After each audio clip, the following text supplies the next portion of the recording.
Hey, I'm Hunter Allen, the founder of Peaks Coaching Group and also the co-author of Training and Racing with a Power Meter book.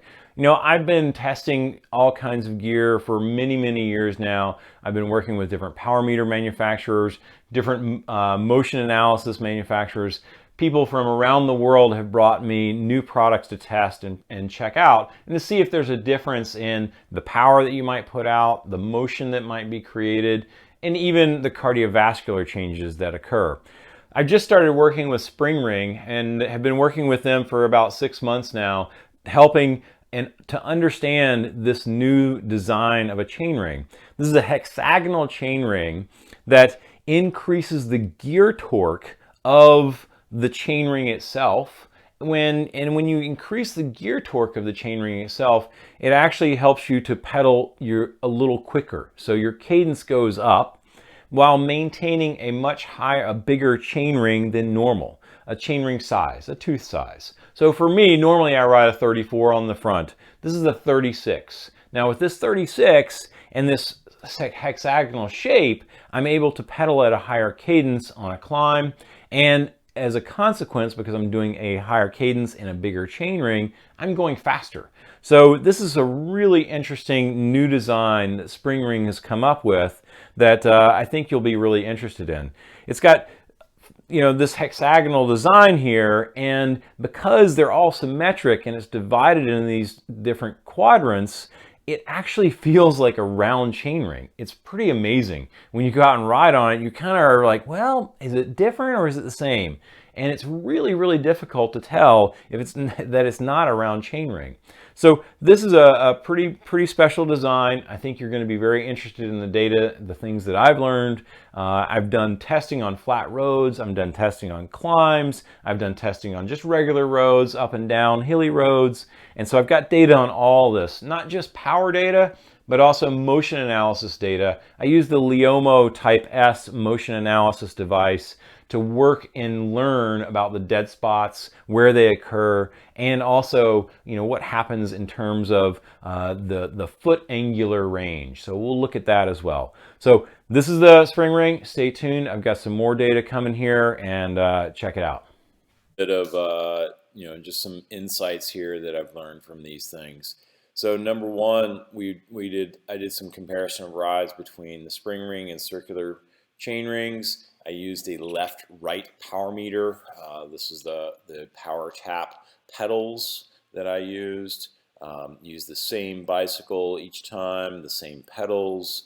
I zeroed the power meters themselves, and then also compared that power data to the power tap wheel just to make sure that the pedals were accurate. I also captured all this data using motion analysis, the Leomo Type R and the Type S motion analysis on every single one of these rods as well. So that way I've got good data over multiple rods, different types of terrain, and different times. So let's look a little bit here. At first, I wanted to look at the first part of this was just the left-right power. So what was the difference between the left-right power outdoors, and then looked at it a little bit as well from the other perspective. So we look at these things we call gross power released. This is GPR. This is the power that you release on the downstroke. GPA is the gross power absorbed. This is the stuff that you absorb, the power you absorb on the upstroke. So it really tells us how truly balanced our pedal stroke is, since the left leg, when it goes down on the downstroke, it's opposed by the right leg on the upstroke, and vice versa.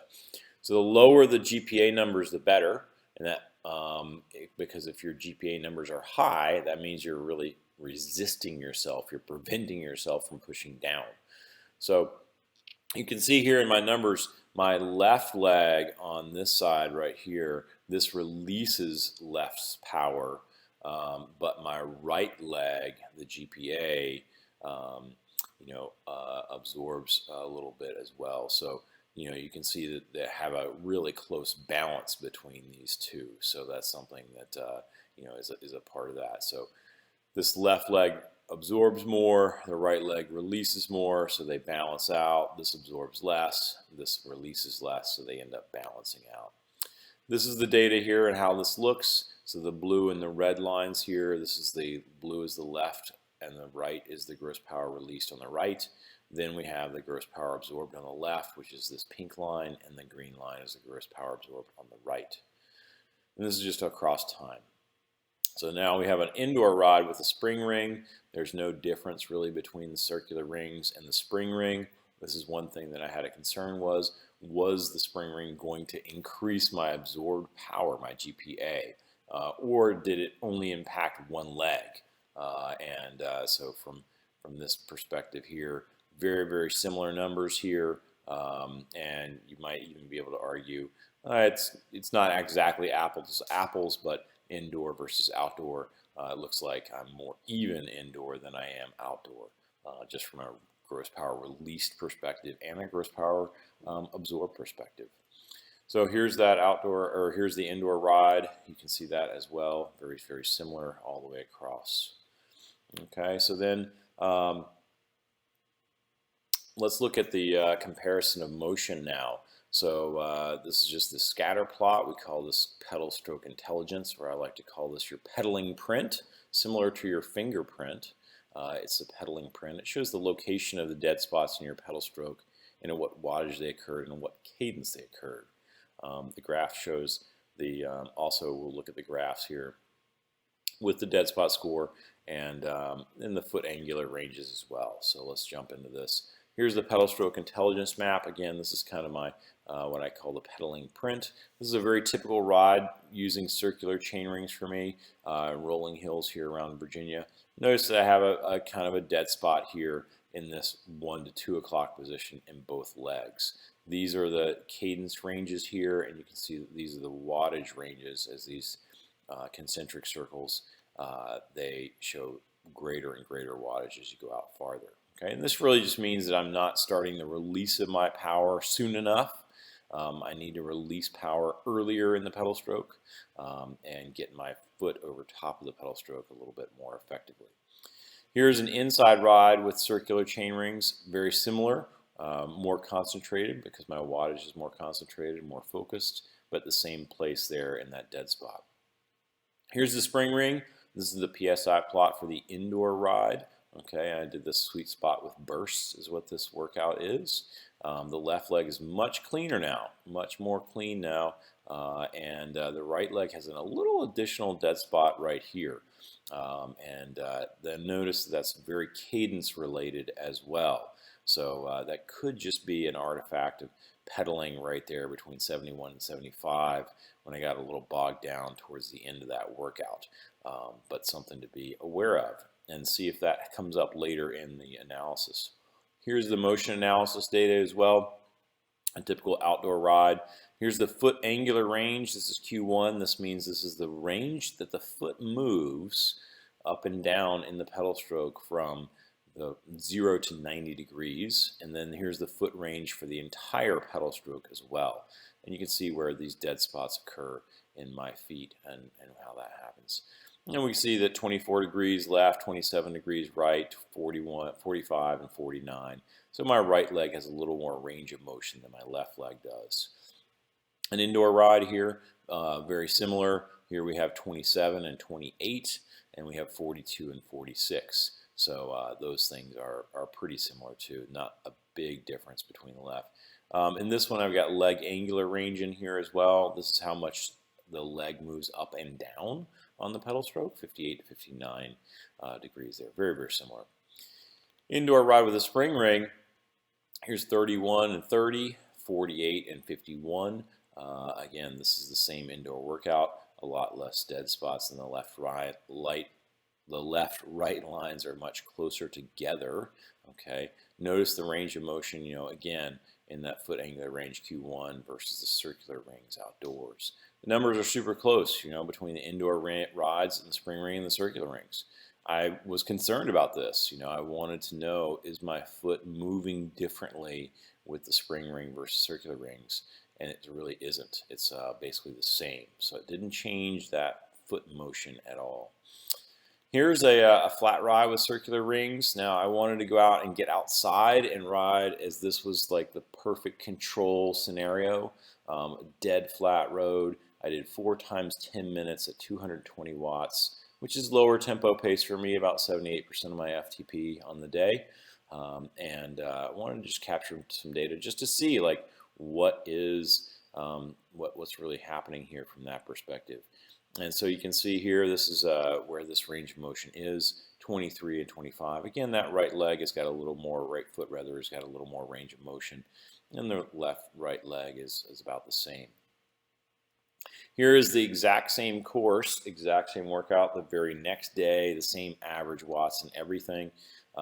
And this shows this very, very similar pattern, right? 23, 26, 45, 44, 45, 51, 52. Almost completely identical. So really the Spreng Reng, again, was the purpose of this was to see, is there a difference in this foot angular range or leg angular range, and there just isn't. So that's really, really exciting because, if you see some differences here, that could be costing you some energy, and we don't want that. Here's the same rides here, the pedal stroke intelligence plots. These are the circular rings on top here, the Spreng Reng on the bottom, and you can see that they're basically the same. There really isn't much difference between the left one and the right one here. The left is the same circular, and both same thing with the right, the Spreng Reng as well. They're basically very, very, very similar. You might argue even the right one is a little less. It may be a little more concentrated just right there, but it's got a lot less variation out here, where the circular chainring has a lot more variation with my right leg. So anyhow, but it's probably basically the same. All right, so let's look at that. That's a good start there. So let's take a look now at the climbing analysis. So this is the Spreng Reng climbing analysis. Now I took the same scenario here, looking at circular rings versus the Spreng Reng, on using a left-right power meter.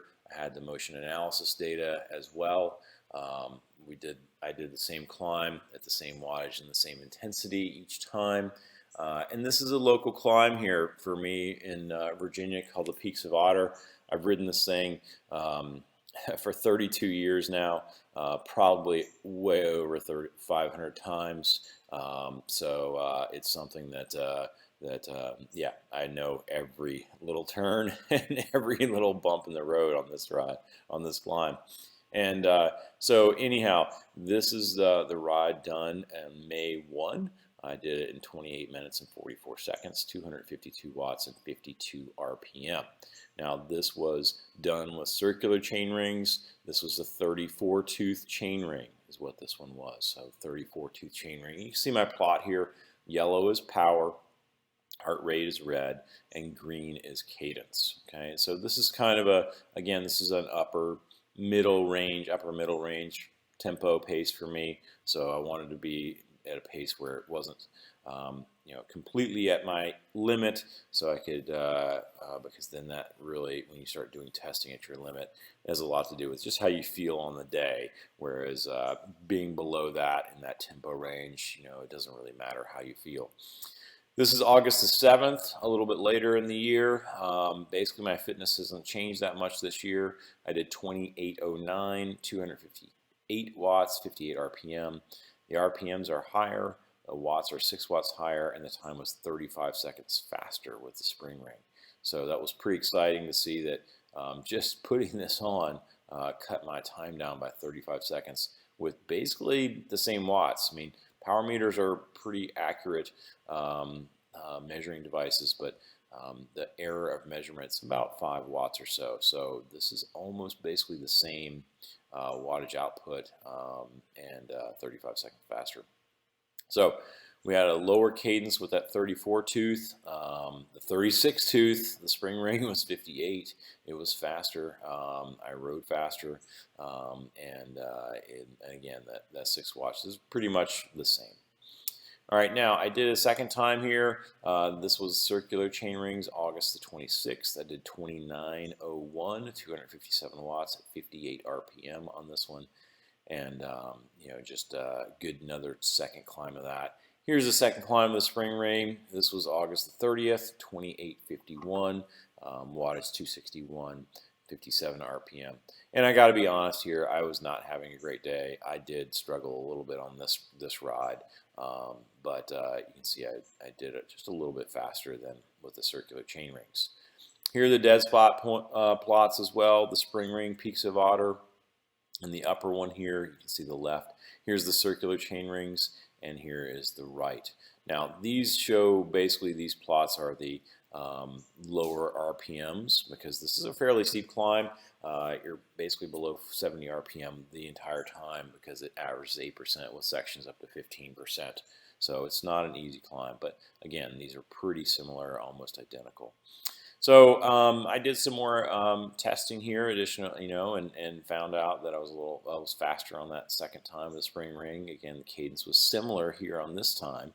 The wattage was basically similar as well. But I did maybe notice that maybe the Spreng Reng had a little more dead spots here. This is, if you come back to this and you see, well, yeah, there's a little more dead spots, a little wide-ranging dead spots here in the Spreng Reng, a wider concentration, a little wider ranging here on that one. And so I decided to move the orientation of the Spreng Reng to the 0 position.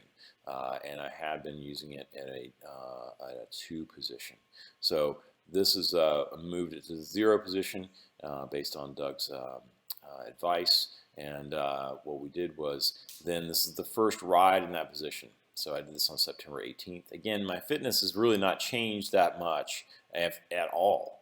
And I did 2648, 283 watts at 62 RPM, a minute 21 faster than the August 7th climb. No change in fitness. My FTP is still 290, 300. Now, this was pretty amazing to me. This was the first ride ever in this position, and went right up to the Peaks of Otter and did the climb. And I could not pedal easier. Like, I was in my easiest gear, and I just kept going faster, and it was very it was wild. I mean, I don't know what else to say. I tried to do 252 watts, 255 watts, 260 watts, but I just couldn't. It just was like I was going faster, and it just did, right. So anyhow, it was very, very difficult for me to hold back.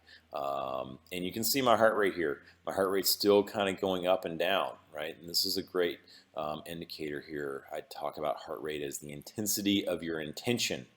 And so this is, my intention was the same on both times. My heart rate was still fluctuating up and down, not any different. If you saw my heart rate pegged across the top here, then you'd know that I was really trying hard, and it was a very, very different type of an effort, but it just wasn't. Here's the Leomo data from September 18th. This is position 0 and then position 2. So you'll notice that position 0, I have less dead spots here at the top. There's a lot versus the left leg, and then the right leg too, right? Position 0, I have less dead spots than position 2. So for sure, that position 0 helped me. But again, it's hard to say. I didn't do a statistical analysis on those, just looking at it. But that's, we don't know exactly unless I did a statistical analysis on it. So just keep that in mind. There are definitely less dead spots in position 0 on the left leg, and notice how they're more concentrated in position 0 in the 4 to 5 o'clock area with position 0 than 2. So again, this is kind of a difference here. Position 0 more concentrated than right here, and I think this is really created while I'm seated, and that opposing right leg just is not getting up the back of the stroke as well. And this is just a normal thing for me as well. All right, so time was faster than position 2 by a minute and 21 seconds. Time was faster than 34th 2 chain rings by a minute 56. So circular rings, a minute 56 I cut off. Cadence was higher, went from 58 to 62, and by position 2. Cadence was higher than the 34 tooth chain rings by 4 RPM as well, 58 to 62. Cadence was higher by 25, or sorry, watts were higher by 25 compared to position 0, and watts were higher by 26 watts for circular chain rings. So definitely this position 0 is better for me in the way that I pedal and create power. Now, I did an Everesting support ride. I had a coach who was doing Everesting, and I rode the last 6 hours and 47 minutes with him. And I just thought I'd include this in here. This was the day after this first ride, so this is the second day ever riding in the position 0. And just wanted to show you a little bit here of this data as well. Not for any other reason than the fact that the very next day I went out and rode almost 7 hours and didn't have any problems at all. This is just a normal, right, just go ride and have fun type of thing. Although it was a long day for him, and I was glad to help him out. Here's the Everesting data as well, the Leomo data, lots of seated time, about 5 hours and 45 minutes of seated time. So you can see how concentrated these dead spots are at that lower RPM, and that's fairly normal for me again. Here I have an endurance ride at Leomo position 0. This is the day after the Everesting support day. Now I was definitely a little fatigued here on this day. And I did take out the standing points, which would be the blue points that you've seen in those previous plots. You can kind of compare this to number 10, slide number 10, in our initial analysis there.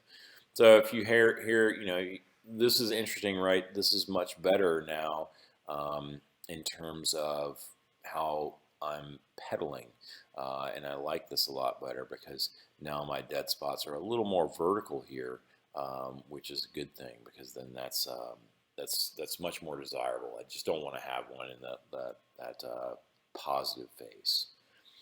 All right, so that's it for our analysis and this data.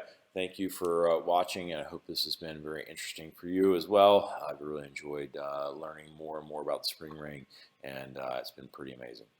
So thanks so much.